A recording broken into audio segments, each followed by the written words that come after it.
You know, the older I get and the slower, hear me when I say slower, this metabolism becomes, I am understanding more and more why my mom would opt out of eating junk food with us as I was growing up. Like, this 30 plus some year old body is not bouncing back like it used to, and it's all starting to make sense now. But anyways, welcome back to the channel, guys. I'm Shanice.alisha, and today we're getting back on track.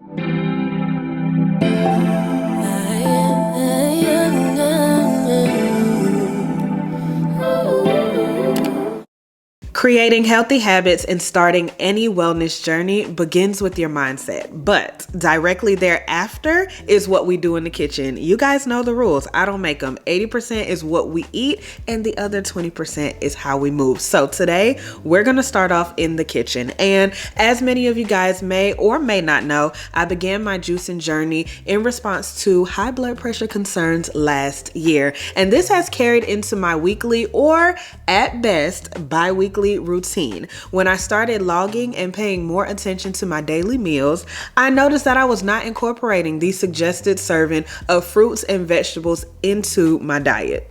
Like, when you really think about it, how many times do you set aside a vegetable alongside what you're consuming for lunch and dinner? And do you snack on fruits and veggies? Absolutely not. I'm not talking to those who are God's favorites and do everything they're supposed to do by their diet. I'm talking to us who haven't taken adulthood serious yet, and we're all trying to adjust to these new bodies. Okay, these new metabolisms. That's who I am referring to. You over there who raised your hand and said you do, I don't want to hear it. I don't want to hear it. Anyway, though, while supplementing vitamins can help to make up for what we lack, my goal is to be more intentional about upping my fruit and veggie intake and reversing the ratio of bad to good things that I consume. A benefit of juicing can be increased energy, improved digestion, boosted immune systems, eliminating all of the harmful toxins out of your body, and it also helps to promote mental clarity, focus, and cognitive functions. Now, there are a ton of recipes geared towards specific concerns like hypertension, gut health, weight loss, detoxification, so on and so forth. If you guys want a dedicated video from my favorite juice combos and the benefits of them, just let me know. But my main concern as of late is to simply stay consistent with juicing. I want to substitute the unhealthy snacking that I do on a daily and just prevent myself from overindulging in the things that I have no business eating and drinking to begin with. Okay, y'all know how it goes on a day to day, especially if you work from home and your hobby is just eating. Like, food is accessible and that's what you want to do all day. Today though, let me give you guys my little juice lineup because I really enjoyed this little hoorah. So I did a carrot, orange, and a thumb of ginger mix. I didn't show you guys the ginger, but I had like a good little piece of it that I added into this mixture. And then I did a celery, green apple, and pineapple. Then I did a pure grapefruit juice. Listen, at this grown age, I am just now starting to like grapefruits and I really dig it. Now, it can be a little acidic, so if you're not into that taste, because it's pungent, it is pungent, I would say cut it with something a little bit sweeter. But you know, if you want to go for the gusto, just go for the gusto and see how you like it. And it's really good for your gut health too. But anyway, I typically try to drink at least 2 juices a day, especially depending on the amount of jars that I make and the actual mix itself, because these do not have a long shelf life at all. Sometimes they start to separate, and if you shake it up, it's pretty good. I've noticed that when you juice fruits that have water as the base, like watermelon, it kind of sits a little bit better. Celery too, but this carrot mixture, yeah, baby, that had to go first because it will get thick and kind of like applesaucey on you. And no, ma'am, why is it spicy? Why is it spicy? So I just try to take in account for that whenever I'm reaching for my juices throughout the week. Anywho, I unboxed this juicer with you guys last year and it's been working pretty well since. Okay, it has this little that I don't really care for, and eventually I am going to upgrade, but this was $89 on sale at Walmart, and it's been getting the job done. However, though, when you are investing in a juicer, a good rule of thumb is to look for a cold press, slow masticating machine, and that's going to yield the best quality for your juices, and ultimately you get a better bang for your buck, because you don't want a juicer that's using so much heat to make your juice and then it's really heating all of the nutrients out of your fruits and vegetables. Do your research. Do your research. I'm just dropping little nuggets as I can. Everything from this juicer to the containers that I use, so on and so forth, of course, will be linked in my Amazon storefront if you guys are interested in purchasing.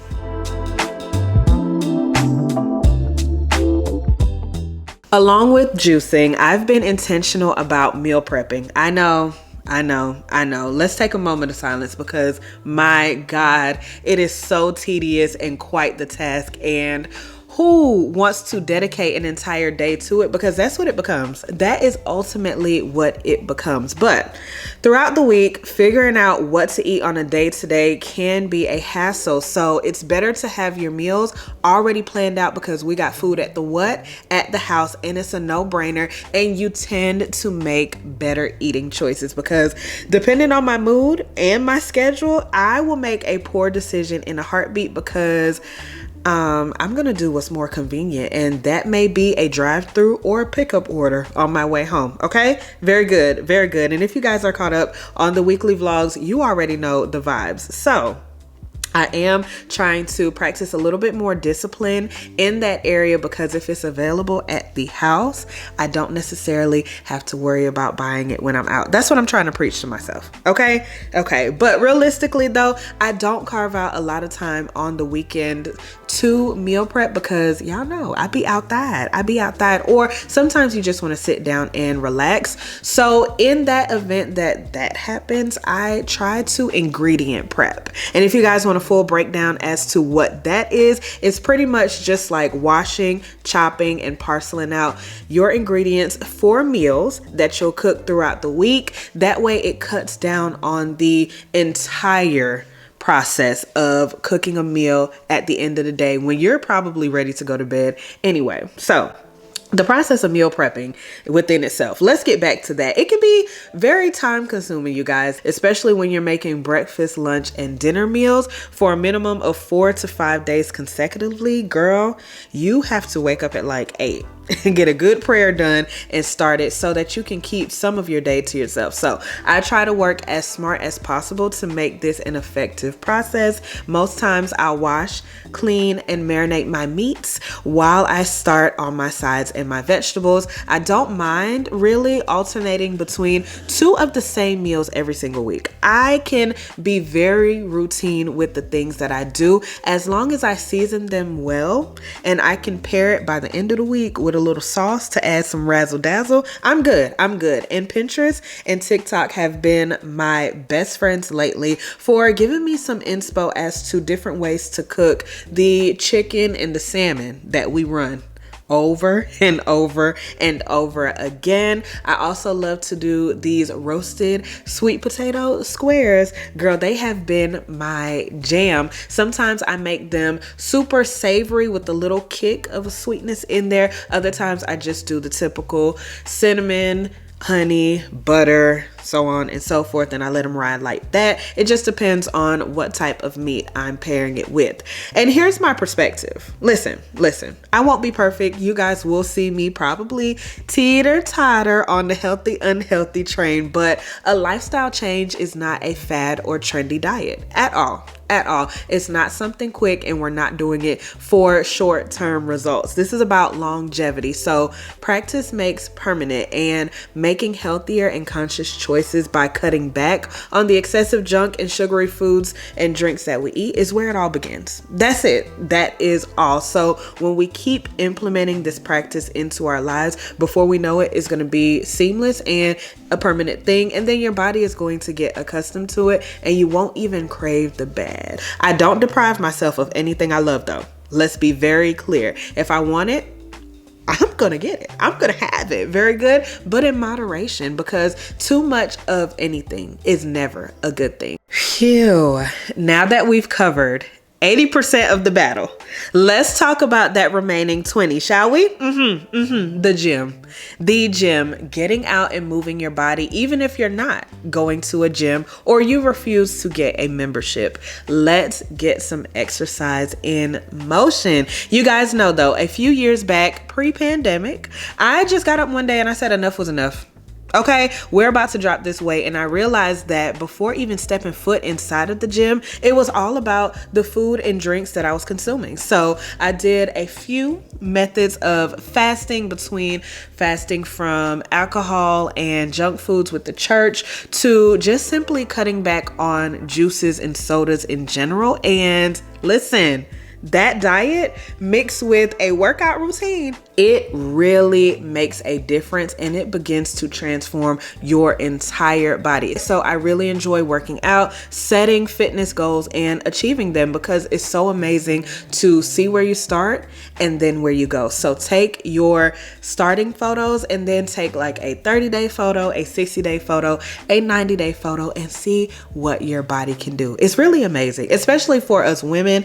It is really amazing. So at the top of this year, if you guys keep up with the vlogs, you know that I got my butt back in the gym. I kind of went in and out last year because I finally got a membership, but after my wreck and having to heal with my wrist, I just took some time off because I do enjoy lifting weights, and it just was something that I could not do. But let me rest assured and tell you guys this: you cannot outrun a bad diet.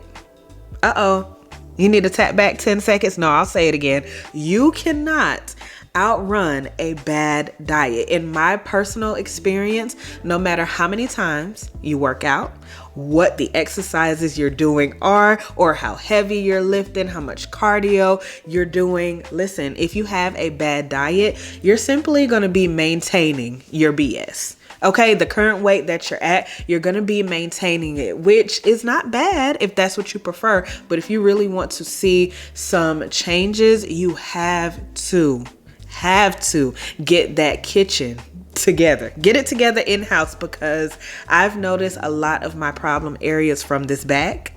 Jesus, the back, and that little pooch towards the bottom of the belly, a fupa, if you will, these big mama arms. Ooh, big mama, my arm.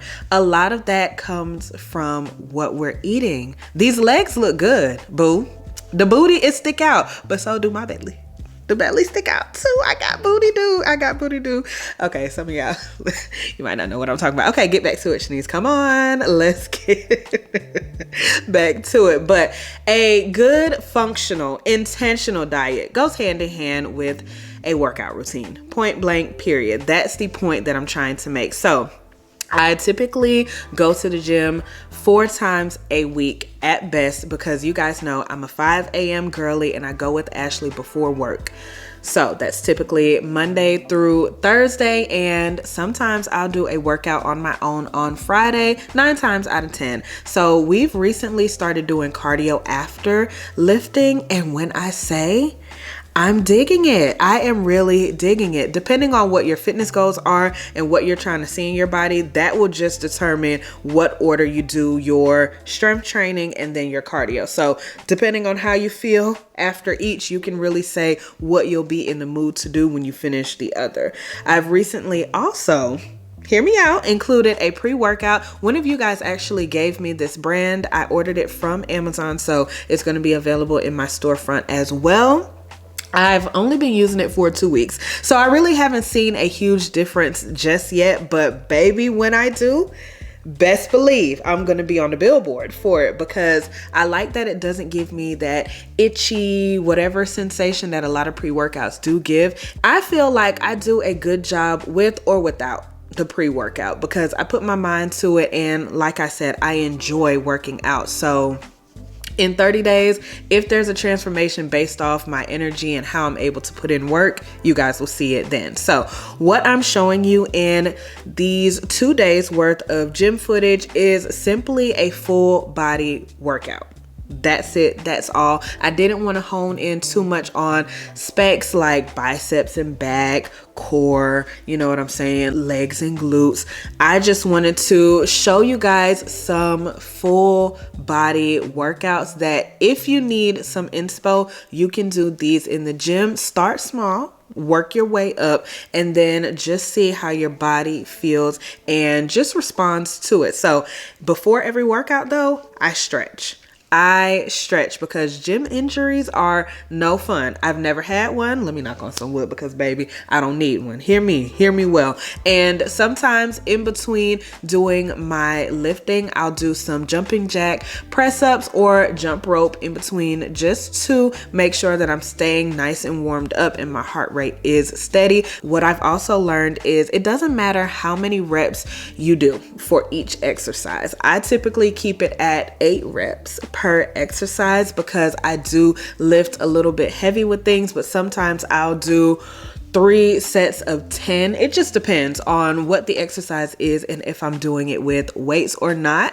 But the main focus is your form, because you can do any workout in the book, any exercise, any movement, but if you're not targeting the right muscles, then you're just doing things to say that you've done them. And that is so true, because sometimes we get caught up with how much of something we can do versus how intentional we are with the thing that we're doing. So I started small back with my weights because I just wanted to see how my body would feel, and then I worked my way up. So typically I'm doing either 215s or 220s for arm workouts.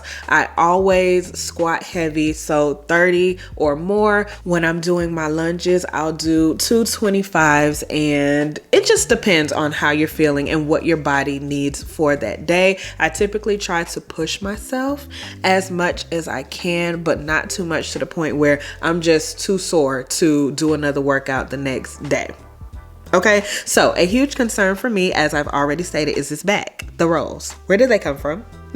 Where did they come from? I am just trying to target those areas so that I can feel more comfortable in my clothes, especially as I'm preparing to travel. I just want to make sure that I look good, okay? And even though I'm a lot further in my journey than where I started, I still have a good deal of work to do, and just maintain, okay? So even if I don't get to the gym, if you guys follow me over on Instagram, y'all know I do my hot girl walk with Deuce every single morning because he holds me accountable. That's one thing Deuce gonna do. He gonna go sit by that door and tell me like, yeah, so my leash, you found it, you got it, cause let's go, mom. So I try to be intentional about that and just doing a brisk walk, because I once heard somebody say, and don't quote me, I'm not sure if this is accurate, but you move about 500 muscles in your body when you walk. That's it. You don't have to even do nothing fancy in the gym. So if it starts by just walking, take 30 minutes to an hour out of your day to just walk. Just do it. Try it out and let me know how it goes. But I just try to be intentional about getting this heart rate pumping every single day, and just try to make sure that I'm creating some type of muscle memory so that my body knows we keep it moving and we are active. Because the older you get, this body starts to deteriorate. And I know I'm young, but I also have an audience that can benefit from a lot of this information. So do with that what you will. Oh my God, what a time to be in love. Oh my God, never been this close to heaven. Never felt something just like this ecstasy. Never been this close to heaven. I don't know if this is real or fantasy, but somewhere in between. Okay, so let's talk about post-workout routines. I'm not sure if you guys have ever looked up the health benefits of a sauna, but do so because sitting in there is so therapeutic. And then once I get home, depending on whether or not I'm intermittent fasting for the day, because I've been doing that lately, your girl will pull from making a smoothie to simply making a cup of coffee to one, curb my appetite, and then two, get my grams of protein in. So I will add a scoop or half a scoop of protein to my coffee, regular creamer, no sugar at all, and I just leave it at that. It got a little taste to it, okay? I don't know what the taste is. It takes some getting accustomed to. If you know protein powder, imagine just putting that inside of coffee, but outside of that, it's really not bad. It's really not bad. It's not bad at all. And then I'll also put the recommended scoops into my smoothie if I'm doing that. So I'll do some spinach or kale because I try to put in something green, and then my protein, of course, a regular fruit. So yeah, that's typically what I do. And then of course, once I get hungry again or I'm craving for something, I'll make a slight breakfast, pull from one of my meal prep breakfasts, which are typically egg bites. I may do a little bowl of oatmeal, or I may just do 2 juices. It just depends on what I'm feeling and my mood for that day.